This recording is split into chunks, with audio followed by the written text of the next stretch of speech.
El Consejo Electoral trabaja para que la consulta popular coincida con las elecciones seccionales. Tendría un costo de entre 16 y 20 millones de dólares. Empezó el traslado de funcionarios a las instalaciones de la Contraloría que fueron reconstruidas tras el incendio provocado en las protestas del 2019. El gobierno empieza la reconstrucción de unidades de policía, UPC, atacadas por bandas narcocriminales. Además, aceleran la compra de chalecos antibalas, armas y municiones. Por 90 días regirá la emergencia zoosanitaria en el país ante el brote de gripe aviar. El objetivo es evitar que la enfermedad se propague entre las aves. Alerta por el aumento de casos de COVID-19 en Guayaquil. En la última semana se han reportado más de 1.400 pacientes. Potentes tornados arrasan con decenas de viviendas en el sur de Estados Unidos. Los fenómenos naturales dejan 2 muertos. Buenas noches, amigos. Las noticias de hoy. Esta tarde, el presidente Guillermo Lasso firmó el decreto estableciendo el aumento salarial que regirá a partir del 1 de enero. Aumento será de $25.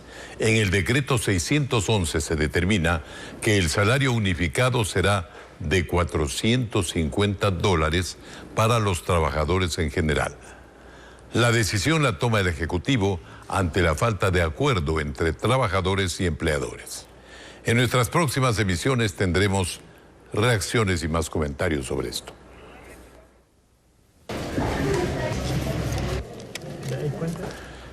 El Consejo Nacional Electoral sesionará este viernes en busca de aprobar el plan operativo y el presupuesto para la consulta popular. Sin embargo, tienen hasta el 7 de diciembre para convocar a las urnas, si desean que coincida con las elecciones seccionales de febrero próximo.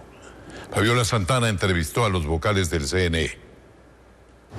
El Consejo Nacional Electoral fue notificado este martes con el decreto ejecutivo. Desde entonces corren 15 días para convocar a consulta popular. Sin embargo, el vicepresidente del órgano electoral dice que tendrán que hacerlo en una semana como máximo. Considerando que si lo que queremos es que se realice el mismo día las elecciones de carácter seccional y la consulta popular, nuestro plazo máximo para hacer la convocatoria sería el 7 de diciembre. Este miércoles, 3 vocales mantuvieron una reunión preliminar con los equipos técnicos para analizar lo trabajado de manera anticipada, y el viernes el Pleno espera sesionar para aprobar el plan operativo y presupuesto. Inmediatamente que el Consejo Electoral apruebe el presupuesto, debemos conversar con finanzas, hacerles saber para qué necesitamos el dinero, porque si no tenemos dinero, no podríamos avanzar. Dinero que debe ser entregado hasta el 10 de diciembre en que termina la ejecución presupuestaria de 2022. Para los consejeros no es opción que la consulta se haga un día diferente al de las elecciones seccionales por motivo de ahorro. La anterior consulta popular se dio casi en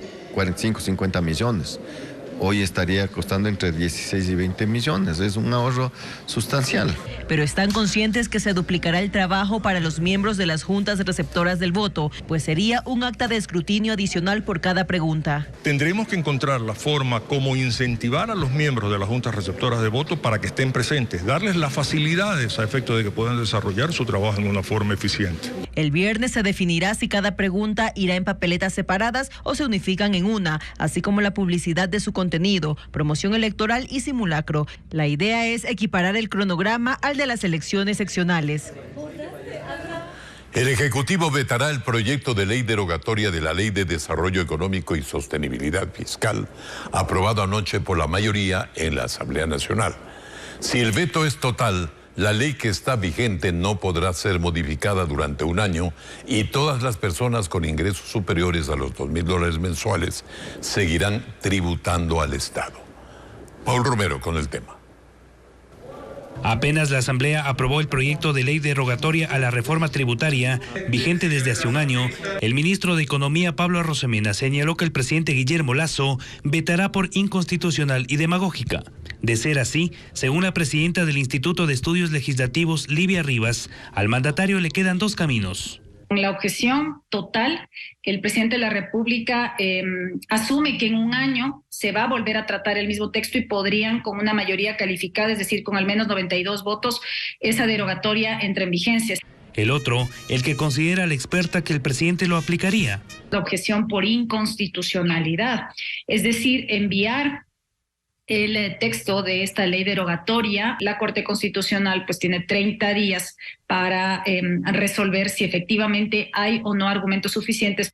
El mandatario tiene 30 días para pronunciarse.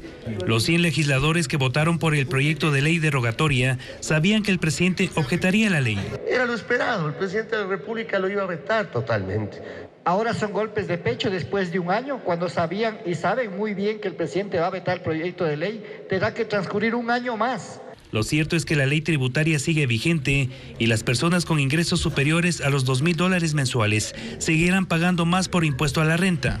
Desde el oficialismo reconocen que la ley tributaria afectó a varios sectores sociales. Sin duda pesó, no vamos a negarlo, pero que era necesario en un país que ha soportado un déficit por los últimos 13 años.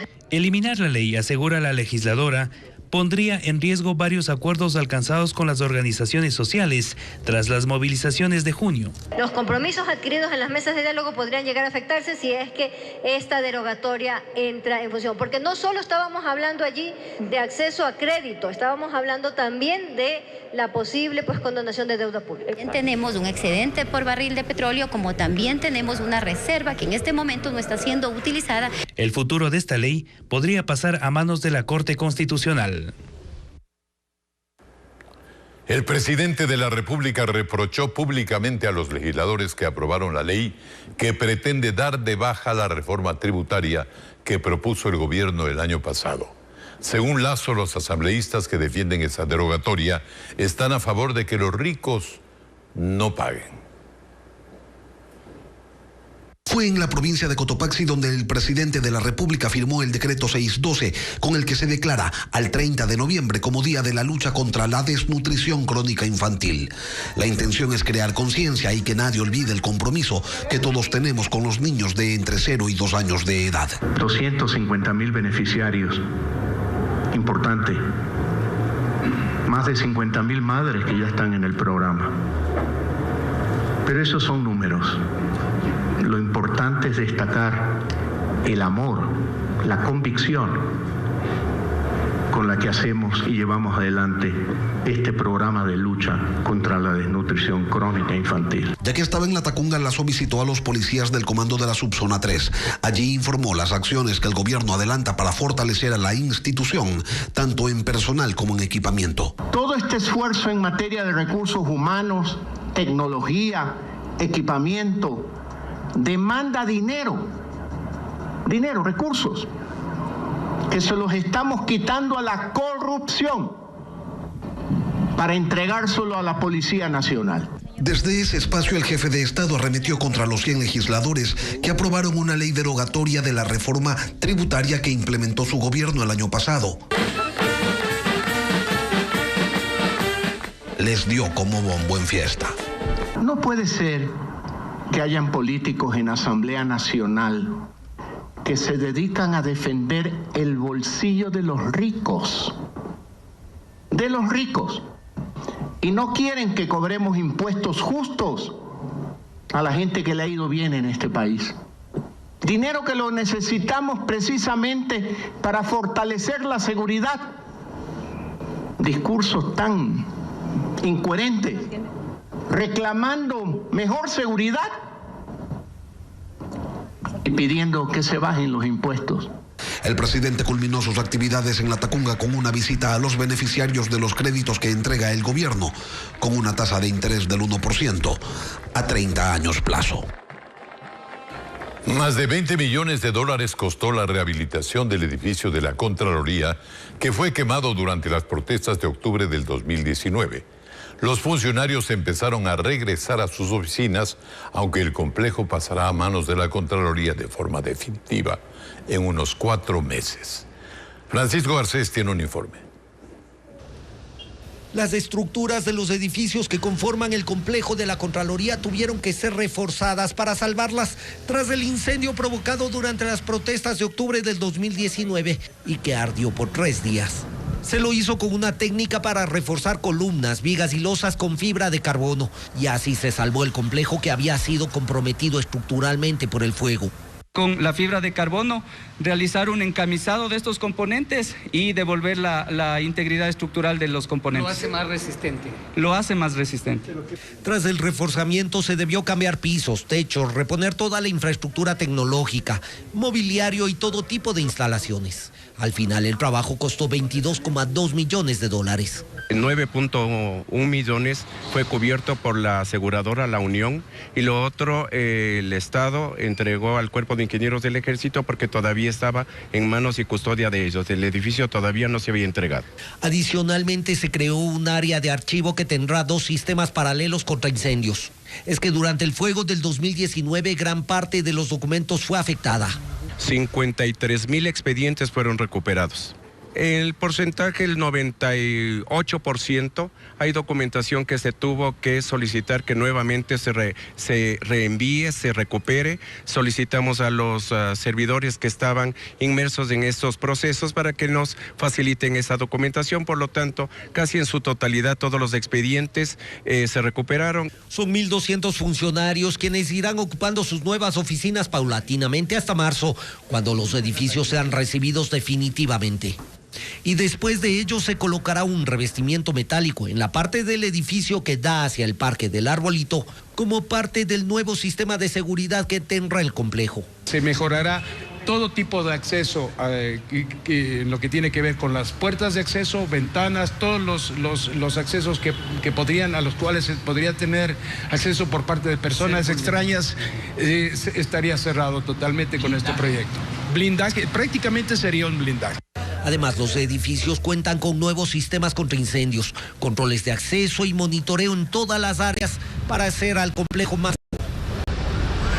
El Comité de Derechos Humanos de la Organización de las Naciones Unidas ordena al Estado ecuatoriano el pago de una reparación a los directivos de Diario El Universo por la violación de los derechos de libertad de expresión y protección judicial efectiva.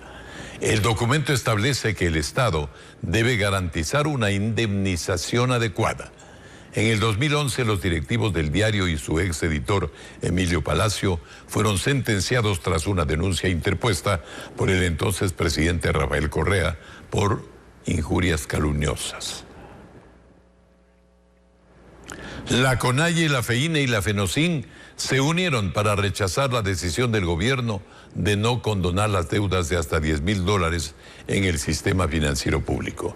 Aseguran que fue parte de los compromisos firmados el pasado 14 de octubre en el cierre de las mesas de diálogo. Jacqueline Rodas estuvo en la rueda de prensa. La decisión del gobierno de no condonar las deudas por hasta $10,000 en la banca pública provocó el rechazo de los dirigentes de la CONAIE, FEINE y FENOCIN, que este miércoles hicieron advertencias. Es un acto irresponsable lo que el ministro de Gobierno, firmado en un acta, ahora está pretendiendo buscar conceptos o mecanismos para incumplir este acuerdo. Y que si salen a la movilización, aplicará con todo el rigor de la ley.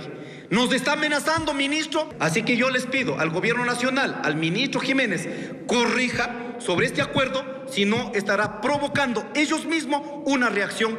Es que hace pocos días el ministro de Gobierno dijo que en los acuerdos se establece la posibilidad de condonar esas deudas, pero que no es mandatorio. El presidente de la CONAIE asegura que en el documento de cierre de las 10 mesas firmado en octubre, el compromiso es claro. Firmada por el señor ministro Francisco Jiménez el 14 de octubre.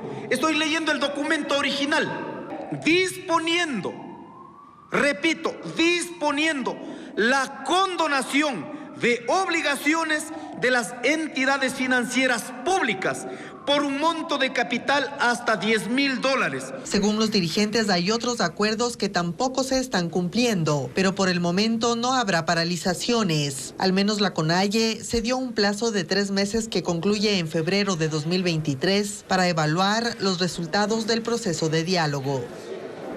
El Ministerio de Agricultura y Ganadería declaró el estado de emergencia zoosanitaria en el territorio ecuatoriano. La decisión se toma luego de casos positivos de influenza aviar en granjas de la Sierra Centro. Carla Delgado nos cuenta que se sacrificarán más de 180.000 aves. La detección de influenza aviar en una granja en Cotopaxi hizo que este miércoles las autoridades declaren emergencia zoosanitaria en todo el país, por ser un virus altamente infeccioso. El brote de influenza aviar lo detectamos con los controles que periódicamente ejerce Agrocalidad. Y esa detección temprana nos permitió activar un cerco epidemiológico para controlar esta enfermedad. Aseguraron que las granjas donde se detectaron los casos fueron intervenidas. Explicaron que durante los próximos 90 días que dure la emergencia no se podrá movilizar aves, productos y subproductos de origen aviar, como huevos, gallinas, pollos de las granjas afectadas. Agrocalidad coordinará con las instituciones del sector privado, organismos internacionales y la academia a fin de tener el apoyo y las facilidades para la implementación de las medidas zoosanitarias. Y advirtieron que no habrá desabastecimiento, aunque indicaron que se deberá sacrificar más de 180.000 aves. Que no hay ningún peligro de consumir huevos, carne de pollo, porque el producto lo estamos trabajando de la forma adecuada. Y claro, si ya se identificaron las granjas, estas son las granjas que ya están cercadas o cerradas. En el país existen 263 millones de aves. El foco detectado es solo de apenas el 0.15% de la población avícola del país. En Guayaquil esta semana los casos de COVID-19 ascienden a 1.460. Según el director de salud del municipio, en 2 semanas se registra un incremento de hasta un 70%. Las autoridades hacen un llamado a reforzar el esquema de vacunación, como nos cuenta Bessie Granja. Al Hospital Bicentenario de Guayaquil cada día llegan 30 pacientes con síntomas de coronavirus, una cifra que semanas atrás era de 5. Andrés Ojeda, médico intensivista de esa casa de salud, detalla cuál es el cuadro que presentan las personas. Hasta ahora estos pacientes no han presentado mayor gravedad y no han requerido oxígeno suplementario ni han tenido necesidad de quedar hospitalizados por esta enfermedad. Pero no es el único mal que afecta a los guayaquileños en estos días. También hay un incremento de virus respiratorios como la influenza. Sin embargo, las autoridades aclaran que los enfermos no presentan cuadros graves. Según el director de salud municipal, Carlos Salvador, en la ciudad existe un incremento del 70% de los casos de COVID-19. Hace 2 semanas, en el puerto principal se registraron 300 contagios. Actualmente la cifra asciende a 1.460. Una tendencia que ha existido por lo menos los 2 últimos años, que siempre para diciembre comienza una escalada de casos y en el mes de enero pues se ven los picos más altos. Esto porque la ciudadanía hace festividades y existen muchas subvariantes. De ahí que ambos especialistas hacen un llamado a completar el esquema de vacunación, es decir, 4 dosis de las inyecciones contra el coronavirus para evitar complicaciones. La vacunación de COVID es a partir de los 3 años. Los niños de 3 años a 11 años son 2 dosis que se aplican. De 12 años a 17 son 3 dosis. Y de 18 en adelante se aplican 4 dosis. Por ahora no se registran pacientes en cuidados intensivos ni fallecimientos por esta enfermedad en la ciudad, según las autoridades municipales. Pero recalcan que eso no significa que dejemos a un lado las medidas de bioseguridad. Seguimos. La violencia narcodelictiva golpea el noroeste de Guayaquil. Ya son 305 las muertes violentas que han ocurrido en lo que va del año en esa zona. Diego Cuenca nos explica que los actos delictivos migraron desde el sur hasta ese sector del puerto principal.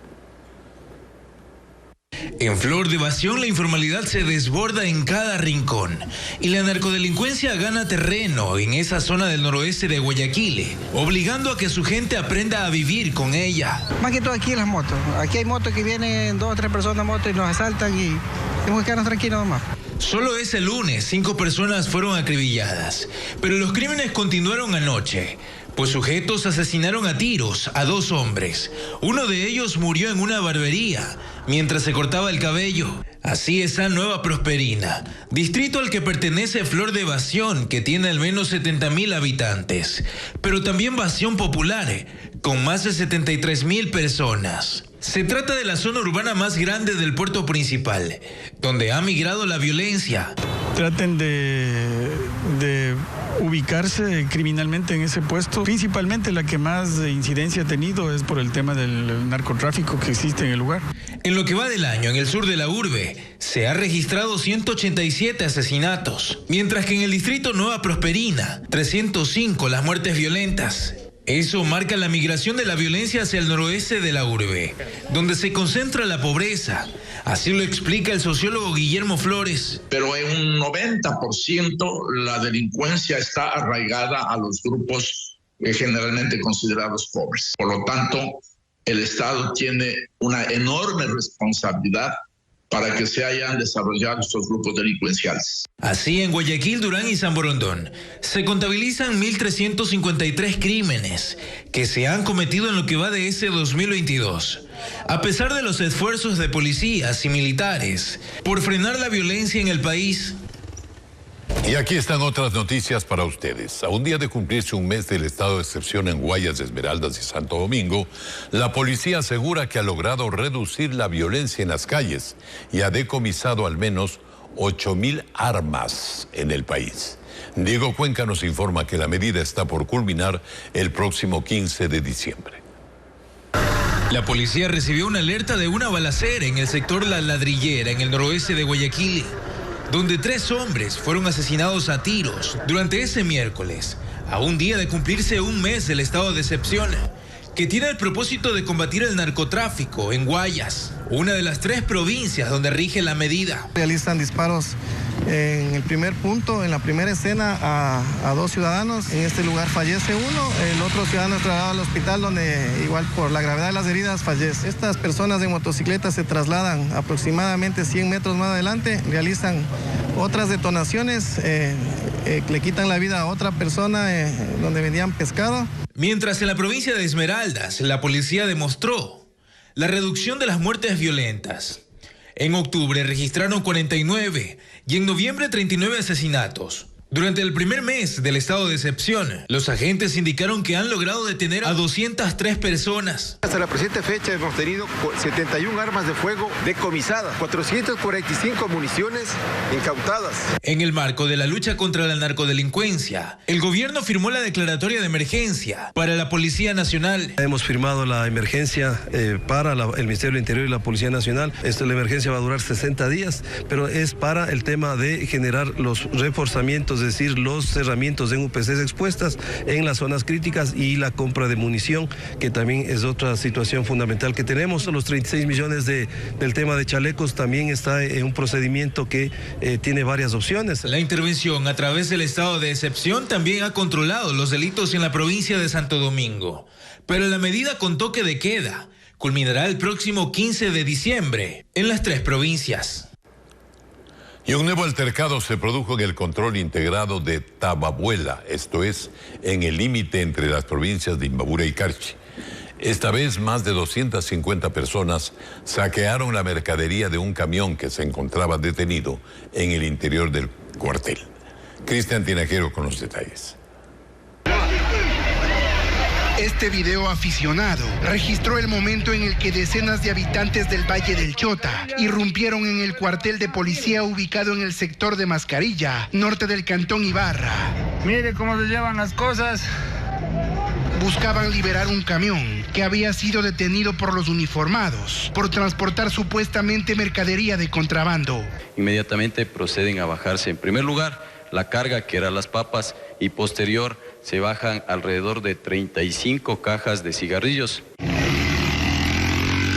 Con gases lacrimógenos, los 20 agentes que estaban en el sitio intentaron dispersar a una turba de más de 250 personas. Por ahora la policía ha retomado el control y hay calma aquí en el control integrado de Tababuela, que ya ha sido blanco de ataques y actos vandálicos por parte de habitantes de este sector en anteriores ocasiones. El altercado más grave se registró en agosto de 2018. Ahí una turba enfurecida incendió este cuartel luego de la muerte de un habitante de la localidad en medio de un operativo. Armando Padilla, jefe de policía del Cantón Ibarra, dijo que en esta ocasión la disputa no se salió de control. Ventajosamente no existieron daños a la infraestructura civil, ni tampoco hubo policías lesionados o personas agredidas. Sin embargo, la policía ya interpuso la denuncia por ataque y resistencia en contra de varias personas que participaron en el saqueo y que fueron identificadas por las cámaras de videovigilancia, mientras que el conductor del camión y su acompañante permanecen detenidos. Las víctimas de violación sexual que decidan abortar ya no estarán obligadas a presentar una declaración juramentada o una denuncia para acceder al procedimiento. Es una medida temporal dictada por el Tribunal de Admisión de la Corte Constitucional, que estará vigente hasta que el Pleno resuelva la acción de fondo presentada por dos organizaciones. Jacqueline Rodas nos explica. En abril de este año entró en vigencia la ley que permite el aborto en casos de violación hasta las 12 semanas de gestación, pero en su artículo 19 impone 3 requisitos para acceder al procedimiento: que se presente una denuncia, la declaración juramentada de la víctima y un examen médico. Colectivos de mujeres consideran que estas exigencias son inconstitucionales porque exponen a la víctima a nuevas vulneraciones y representan una barrera. Presentaron una demanda y la Corte Constitucional la admitió a trámite, pero mientras el Pleno resuelve la acción, el Tribunal de Admisión, conformado por los magistrados Richard Ortiz, Alejandra Cárdenas y Carla Andrade, aceptó un pedido adicional de las 9 demandantes que pertenecen a las organizaciones Surcuna y Magma Galápagos. Decidieron conceder la medida cautelar solicitada. En consecuencia, se suspende la vigencia del artículo 19 de la Ley Orgánica que regula la interrupción voluntaria del embarazo para niñas, adolescentes y mujeres en caso de violación, hasta que la presente causa sea resuelta. Es decir, que hasta que se emita un fallo definitivo sobre el fondo de la acción pública de inconstitucionalidad, no se podrá exigir esas 3 condiciones a las víctimas de violación sexual que opten por un aborto voluntario. En la Corte se necesitan 5 o más votos de los 9 posibles para eliminar definitivamente los requisitos o ratificar su vigencia. El Consejo de la Judicatura, junto a otras instituciones, lanzaron la Agenda de Justicia y Género. Basada en 7 ejes, el documento busca garantizar la prevención y erradicación de la violencia, además de la reducción de femicidios. Rafaela Hermida nos cuenta en qué consiste. La violencia de género sigue creciendo. Solo en 24 horas se reportaron 2 femicidios en Quito, según la función judicial. Y no solo eso, se han registrado 572.000 causas relacionadas a delitos de violencia de género del 2014 al 2022. Con el objetivo de reducir estas cifras, el Consejo de la Judicatura, la Fiscalía, el Ministerio de la Mujer y Derechos Humanos y organizaciones feministas firmaron un acuerdo que dará cumplimiento a la Agenda Nacional de Justicia y Género 2023-2025. Es un instrumento que busca establecer mecanismos para la implementación de los acuerdos que son el resultado de la evaluación participativa de la aplicación de la Ley Orgánica Integral para prevenir y erradicar de la violencia contra las mujeres. Fue diseñada en torno a 7 ejes, entre esos, fortalecimiento de medidas de protección, seguimiento a las investigaciones y sanciones, y la creación de procedimientos judiciales con perspectiva de género, entre otros. 2.728 autoridades de 1.300 dependencias y de unidades judiciales están capacitadas en el uso del módulo virtual. Además, como parte de las acciones, habilitarán 24 centros violeta de atención a víctimas y otras dependencias. En las próximas semanas vamos a inaugurar los primeros espacios en las provincias de Esmeraldas y Sucumbíos, donde se brindan los servicios inmediatos. Las organizaciones feministas que también participaron en el diseño de este plan tienen muy bien definida su actuación. Como sociedad civil ejerceremos nuestro rol de observancia y también nos involucraremos en las actividades de esta agenda. Según cifras, en este año se logró prevenir femicidios en el país, con la atención de 48.000 mujeres. Esta tarde, integrantes de la agrupación Mujeres Libres y Ciudadanos por la Democracia realizaron un plantón en el Parque de El Ejido, esto es, en el centro de Quito. Rechazan la actuación de la Asamblea. Consideran que esta institución muestra desinterés ante los problemas del país y además se ha visto afectada por casos de corrupción y pugnas internas. Los integrantes de los colectivos continuarán con acciones para exigir cambios al Parlamento.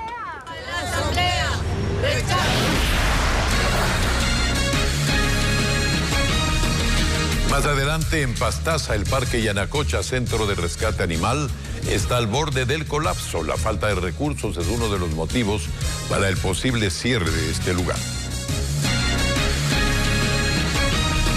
El gobierno presentará a la Asamblea Nacional como proyectos de ley los 3 temas que la Corte Constitucional dejó por fuera de la consulta popular. Los analistas sostienen que el pliego de 8 preguntas aborda temas diversos, pero temen por la viabilidad de su implementación, que dependerá de normas complementarias que deberá tratar la Asamblea. La negativa de la Corte Constitucional a las 3 últimas preguntas que remitió el gobierno para la consulta popular terminó configurando que el pliego que será sometido a votación tenga 8 interrogantes. El gobierno considera que la Corte pudo hacer más que decir que no eran constitucionales. Creemos que pudo haber estado motivada distinto, digamos, o mejor motivada, porque, por ejemplo, en la pregunta de las vacunas extorsivas, vemos que la Corte señala que la pregunta está bien, el anexo está bien, considera que el hecho de que se haya dicho que el crimen organizado es una empresa de violencia, que así son. La Corte piensa que decir eso es inductivo. Y no se quedarán con esa respuesta. Anuncian que remitirán a la Asamblea proyectos de ley para buscar la implementación de los temas propuestos. La Corte nos ha exhortado a hacerlo y nosotros vamos a cumplir con ese exhorto. Es decir, no vamos a agotar los mecanismos, vamos a continuar proponiendo los proyectos de ley que sean necesarios. Para el jurista Carlos de Tomaso, la consulta como queda aborda temas importantes, pero como todo pudo ser mejor. Termina siendo una consulta temática diversa, ¿no es cierto? Porque tenemos la pregunta de la extradición, que termina siendo importante. Tenemos la del Consejo Fiscal, que le va a dar más autonomía a la Fiscalía.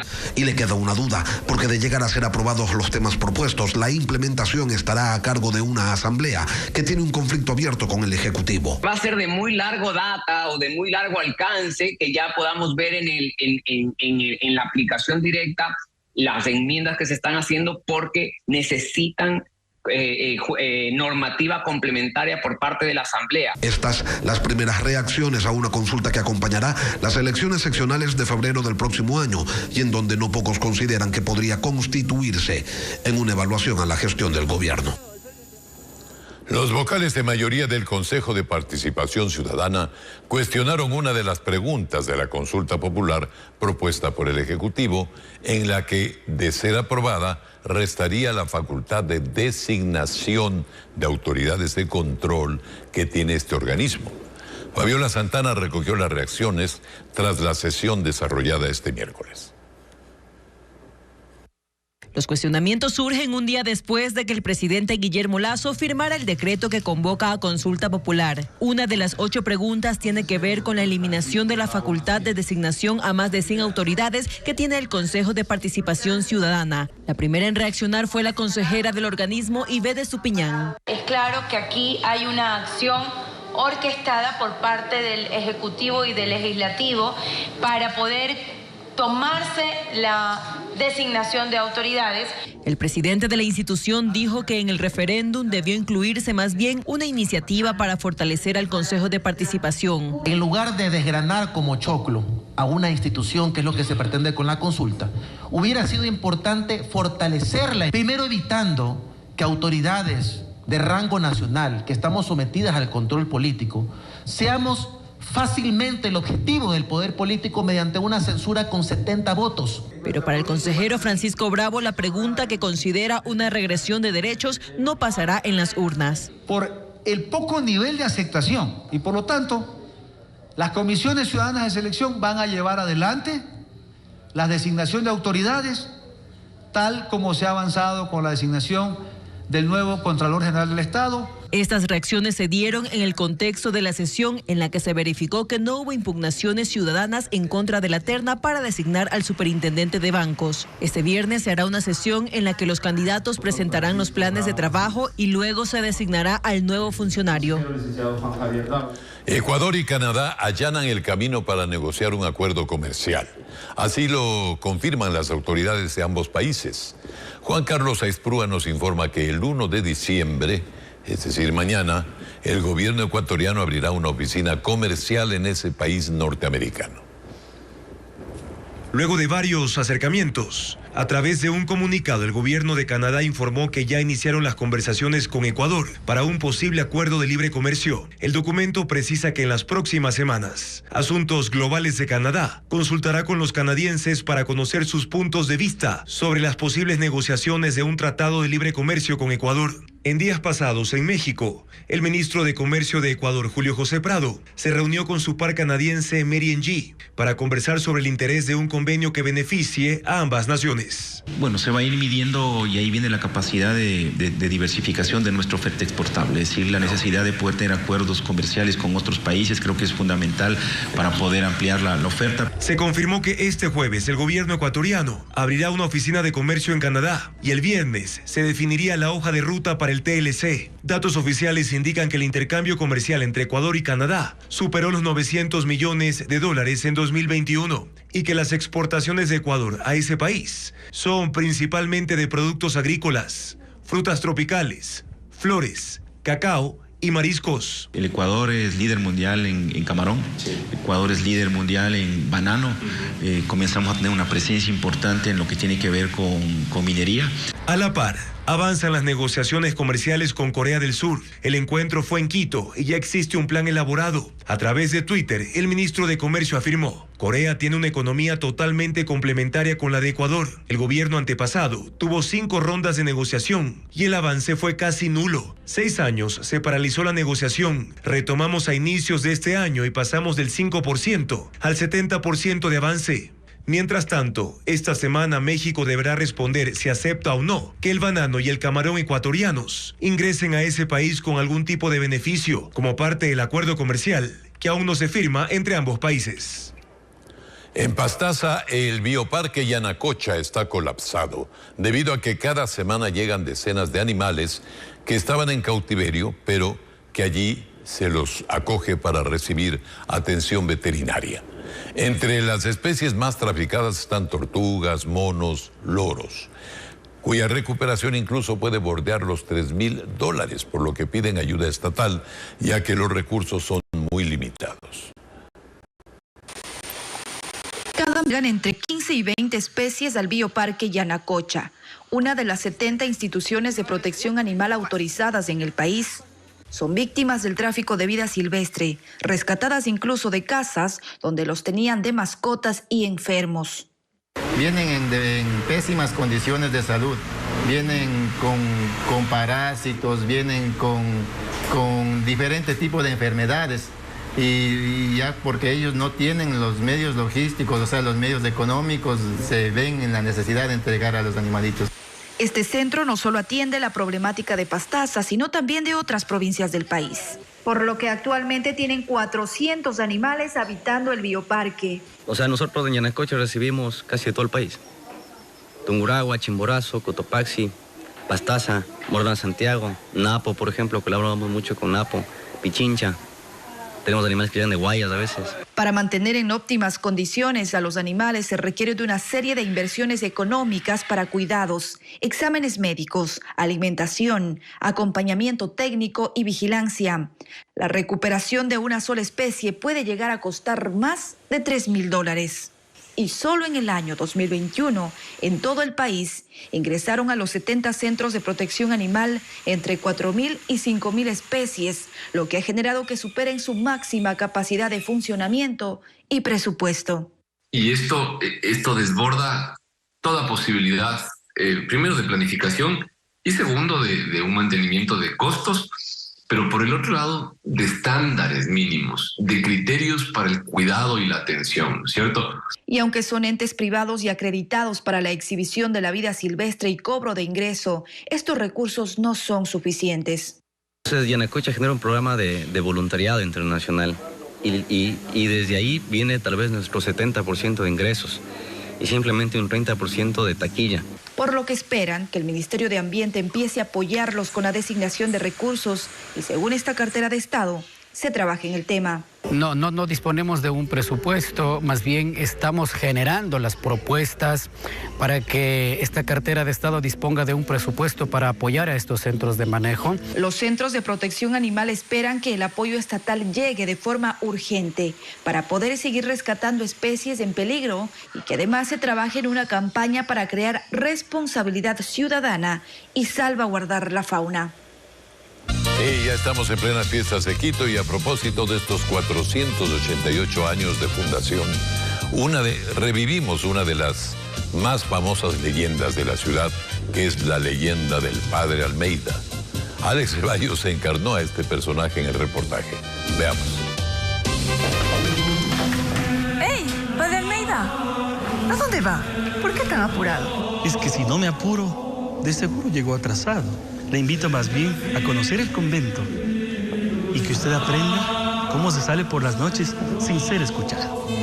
Quiteño de nacimiento a los 17 años de edad, el travieso Padre Almeida ingresa a la comunidad franciscana de Quito, dejando todos sus bienes heredados y siguiendo una antigua tradición familiar.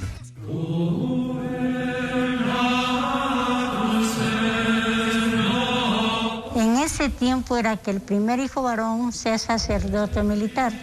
El Padre Almeida fue sacerdote. Dejó toda su herencia, toda su fortuna a su madre y a sus hermanas y entró primeramente a San Francisco, luego le mandan a San Diego. Cuenta la leyenda que, amante de la música, salía todas las noches por las rondas navideñas de la capital. Lo hacía pisando la cruz para alcanzar la ventana del convento, hasta que un día...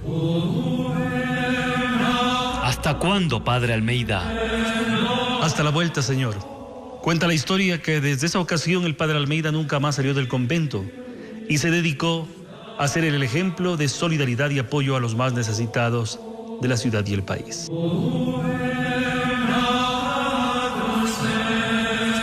Así el Padre Almeida, lleno de energía y de amor por el prójimo, siguió recorriendo los pasillos del convento hasta el final de sus días.